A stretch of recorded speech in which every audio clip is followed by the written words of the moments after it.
Hi, this is Ron Gannett here in beautiful Saddlebrook, Arizona. And one beautiful part of living in Arizona is you meet people from all over the country as they come to enjoy the warm weather. But you know, the fun part of meeting people is hearing their accents and trying to figure out exactly where they're from. You know, I meet people from New England and they talk like an old friend I used to have named Bob Gardner from New Hampshire. And when I hear that accent, man, I know those people are from the Northeast. Or if you go to Kansas, you'll hear, you know, in Kansas, they don't have a roof on their house, they have a roof. A roof is on their house. Or if you go to Texas, they don't drill for oil, they drill for oil out of the ground. Or even worse, go down where I'm from, the deep South. I mean, my friends, we have so much cotton in our mouths in the South that you can barely understand what we say. I remember when I first started speaking in churches, my wife reminded me, Ron, it's not thang, it's thing. Not thang, but thing.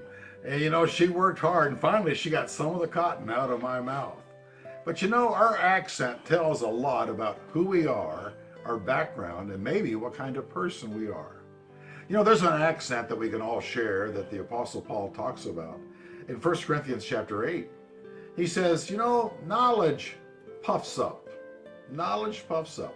And we as Christians, we're known to think we love our Bible knowledge and we know a lot about God.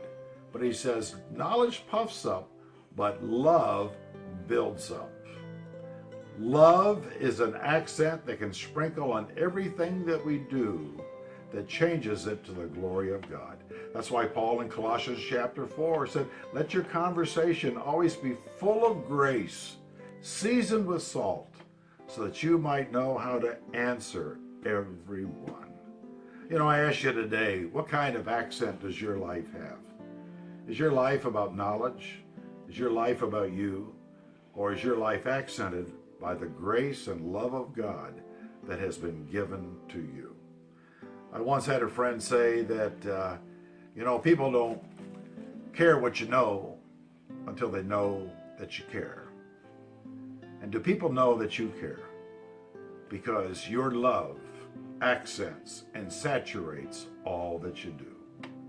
I had a dear friend whose wife was having a cancerous tumor removed from her cheek, and they said that one result is of the surgery she might have a palsy and her face might droop. And sure enough, it did.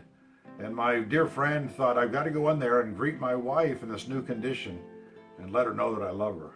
And so when he walked in there and saw her face was drooping on one side like someone who'd had a stroke, he contorted his lips in such a way that when he bent over and kissed her, his lips would match hers.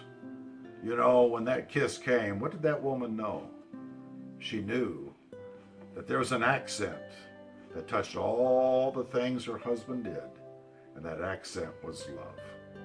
Oh, my friends, people don't care what you know until they know that you care.